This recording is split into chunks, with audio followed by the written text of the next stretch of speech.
and welcome to another episode of ADHD Women's Wellbeing Wisdom, little short bite-sized pieces of wisdom that I've curated from all the many episodes that have been recorded over this time, and I really hope that this short insight will help you on the week ahead.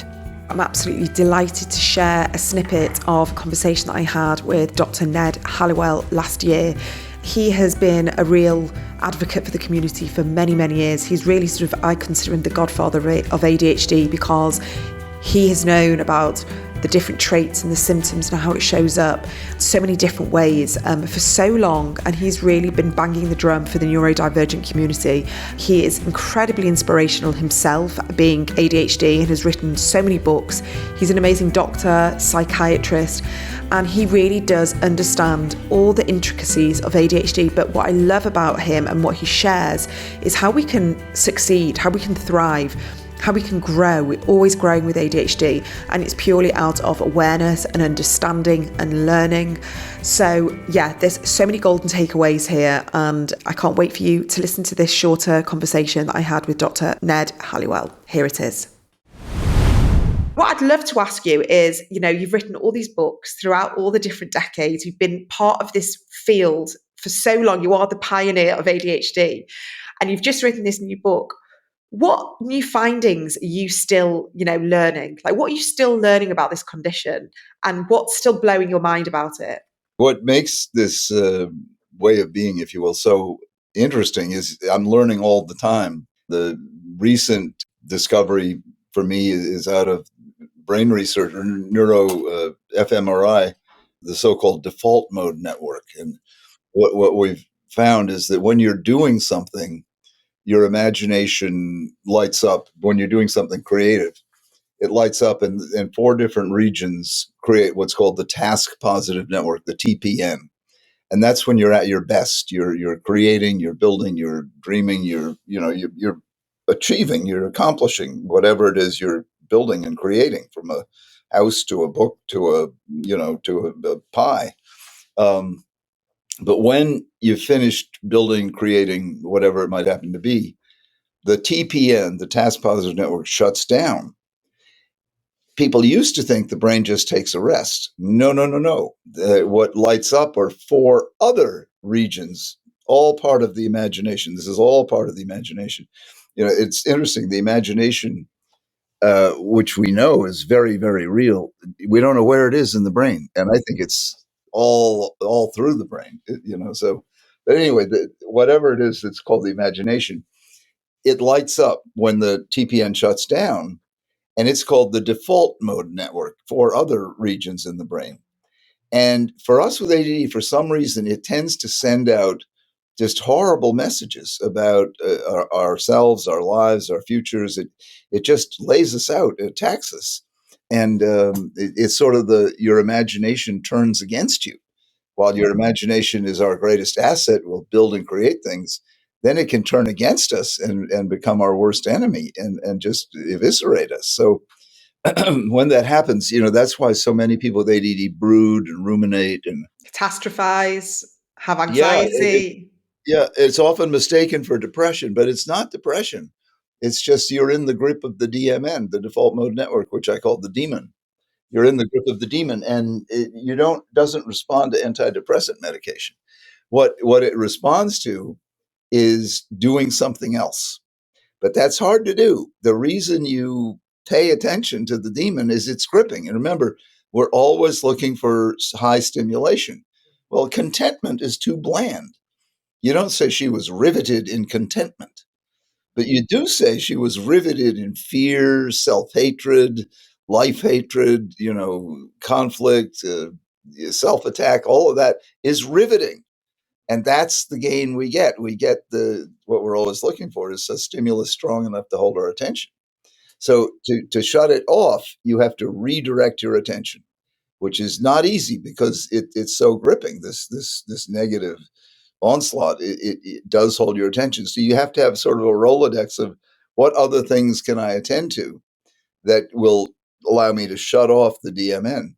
Could be vigorous exercise, could be loud music, could be cooking something, could be making love, could be anything that you can get involved in that will hold your attention well enough that the DMN will shut down. And the minute you withdraw your attention from it, it's gone. It can't live for a second without your attention. So people will sit there staring out the window, just in a horrible place mentally, just lambasting themselves. And what they need to learn to do is just to switch channels, tune into something else. Yeah.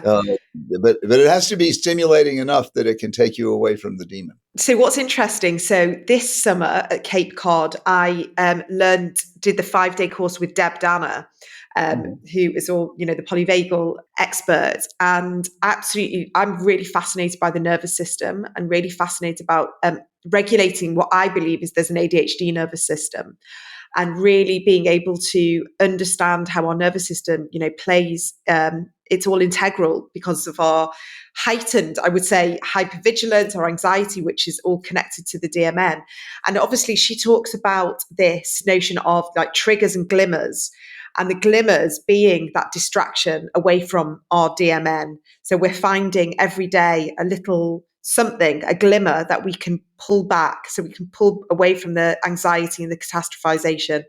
And that's really, really helped me. And I've been sort of working with clients about that, really just honing in on what glimmers can you find on a daily basis, an hourly basis, that can pull you away from that DMN. Do you understand what I mean when I say the ADHD nervous system? Explain to me what you mean by it. It's very interesting. What is the ADHD nervous system?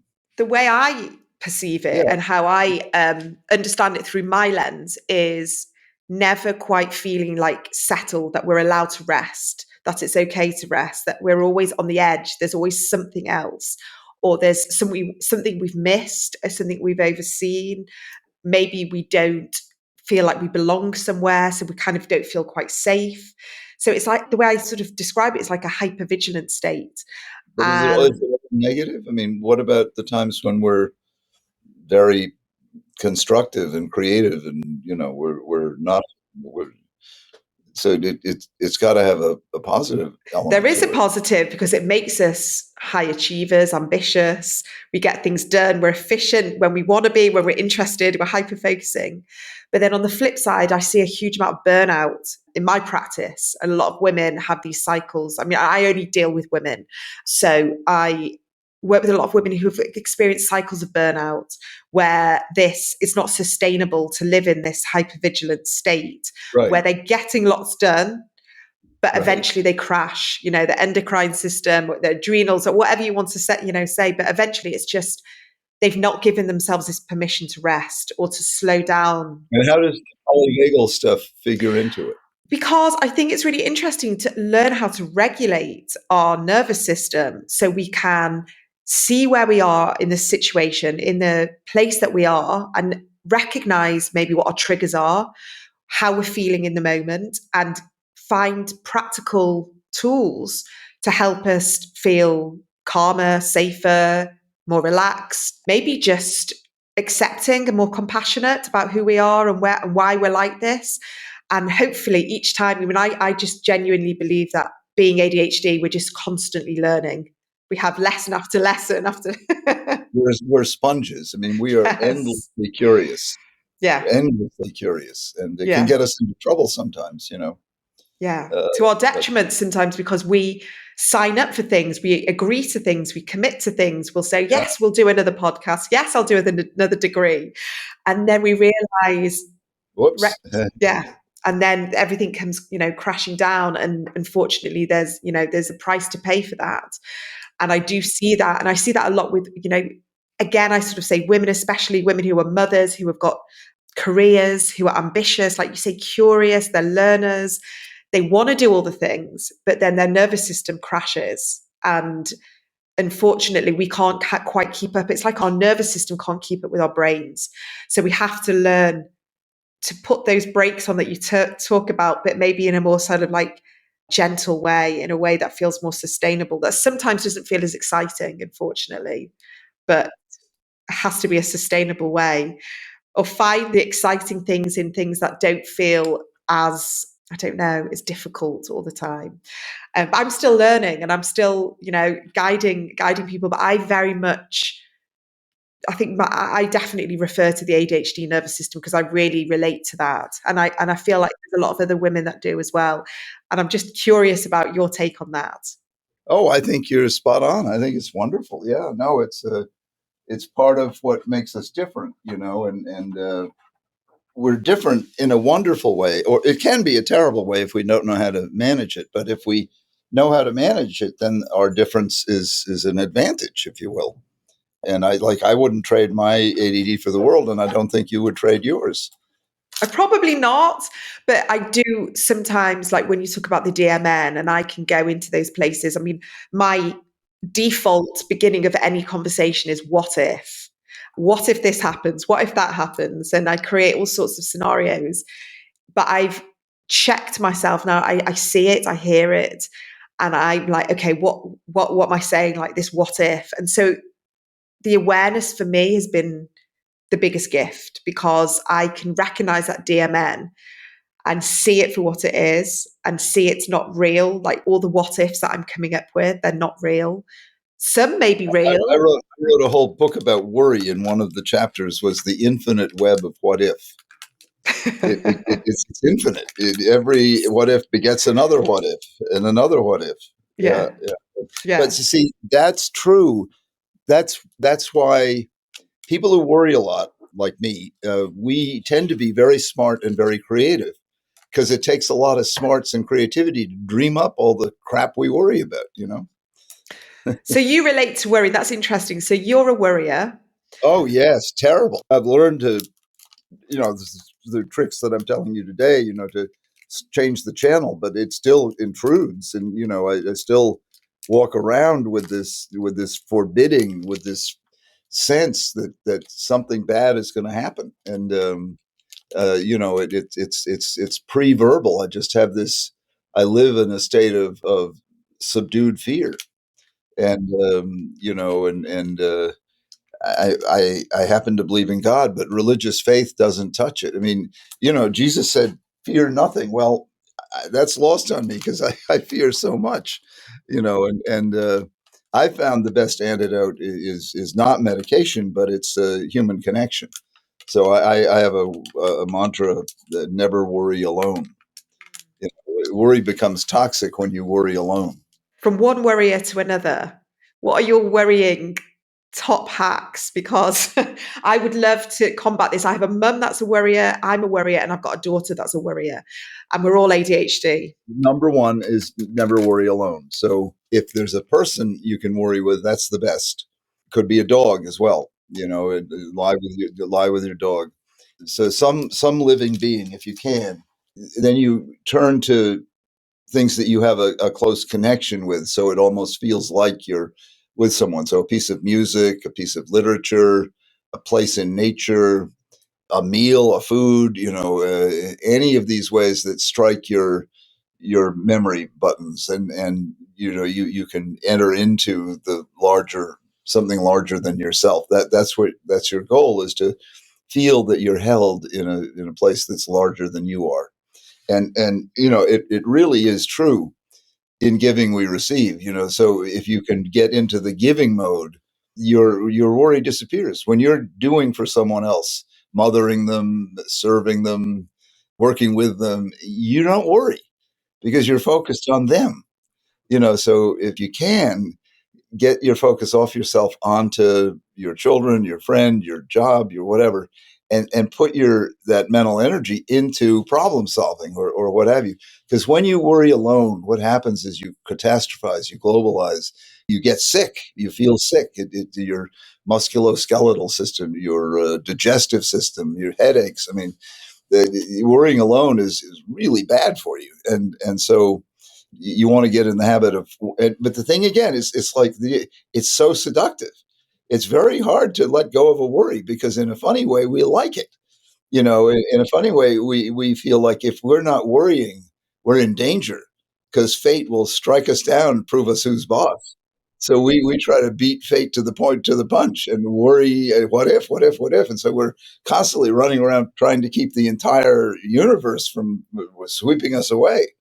And we live in these very apocalyptic places. We are not minor cuts and bruises. We're eradication of the human race, or total bankruptcy, or a plague upon us. We use, this is again where we use our imagination to torture ourselves, and that's where having another person can help you gain perspective and keep your brain from running away with you. Yeah. So is your wife one of those people that you can get perspective from? Does she help you, bring you back? Totally, Yeah. totally. We've brought it down to shorthand. So I'll tell her this elaborate worry I've got, and she'll listen, and then she'll look at me and she'll say, "You're crazy." That's very helpful to me. You see, it's very good. You mean everything I've said it makes no sense. That's correct. You're crazy. And so it sounds like she's insulting me, but it's tremendously reassuring to know all these worries have no place in reality.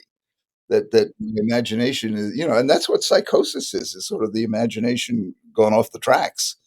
Hearing voices or imagining someone's out to get you. I mean, that's just your imagination going off the track. So when she can say you're crazy, I can say, oh, okay, I don't have to worry about it. Now, it took a while before I'd believe her. We've been together for 35 years. So, but it took a while before I'd believe her when she said I was crazy. I'd say, oh, you don't understand, but now I believe her and I say, thank you, sweetheart. That's the best thing you could ever say to me. Yeah. I mean, I think I might be speaking for many of the listeners right now, but I think it's very, oh my God, it feels good and validating to hear Ned Hallowell say that he worries hugely as well, because it is part of the way our brain works, and it is part of the way, it operates. So I hope you enjoyed listening to this shorter episode of the ADHD Women's Wellbeing podcast. I've called it the ADHD Women's Wellbeing Wisdom because I believe there's so much wisdom in the guests that I have on and their insights. So sometimes we just need that little bit of a reminder, and I hope that has helped you today, and look forward to seeing you back on the brand new episode on Thursday. Have a good rest of your week.